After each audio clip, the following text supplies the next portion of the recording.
درود، وقت همگی بخیر باشه. امروز میخوام درباره یکی از خطرناکترین تجربه های زندگیم صحبت کنم. سقوط از یخچال برفی. قبل از اینکه وارد ماجرا بشم بذارید کمی درباره جایی که رفتم بگم. کوه کینو بلندترین کوهستان استان خوزستان می باشد. این کوه یخچال‌های دائمی و فصلی داره و هر سال صدها کوهنورد از سراسر ایران برای صعود کردن بهش میان.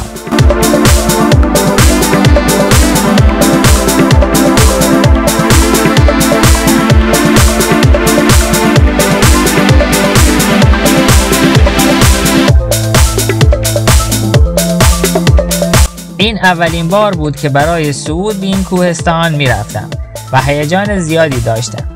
همین هیجان زیاد کار دستم داد. تا زمانی که قله رو صعود کردیم همه چیز خوب پیش میرفت. اما بعد از صعود یخچال‌های این کوهستان منو وسوسه کردن. تصمیم گرفتم مثل سرسره ازشون پایین بیام. حین پایین اومدن از یکی از یخچال‌های بزرگ این کوهستان سرعتم خیلی زیاد شد. اونجا دیگه کنترلم رو از دست دادم. چند بار کله ملق خوردم و همه چیز داشت خطرناک میشد. اما قبل از رسیدن به صخره‌ها به سختی خودم رو جمع کردم. خوشبختانه این اتفاق به خیر گذشت. اما پایین‌تر اتفاق ناگوارتری برایم افتاد. حین گذر از یک یخچال کوچک به صورت ارضی ناخواسته لیز خوردم. با سرعت زیاد و غیر قابل کنترل حدود 15 متر سر خوردم و به صخره‌ها برخورد کردم. اگر این یخچال فقط 5 متر دیگه ادامه داشت مستقیم به پرتگاهی می رسیدم که حداقل 200 متر عمق داشت. اون وقت مرگ 100% در انتظارم بود. بعد از این حادثه مدتها از پا گذاشتن بر روی یخچال‌های برفی می ترسیدم و به نظرم 3 اصل مهم در کوهنوردی شامل آموزش و تجهیزات فنی و تجربه می باشد.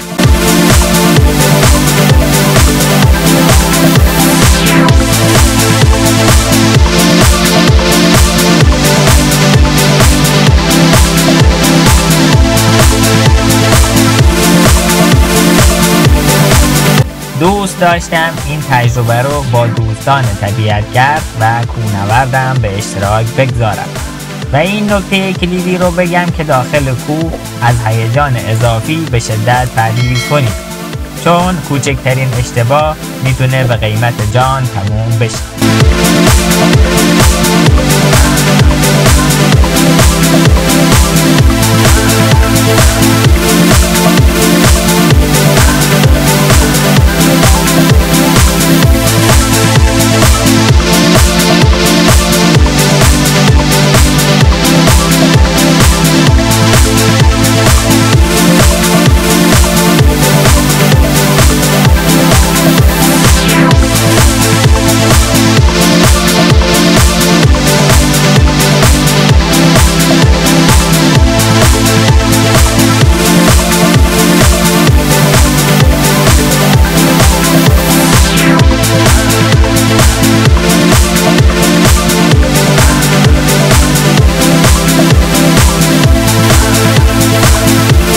از اینکه تا این لحظه به صحبت‌های من گوش دادید سپاسگزارم و در پناه حق باشید.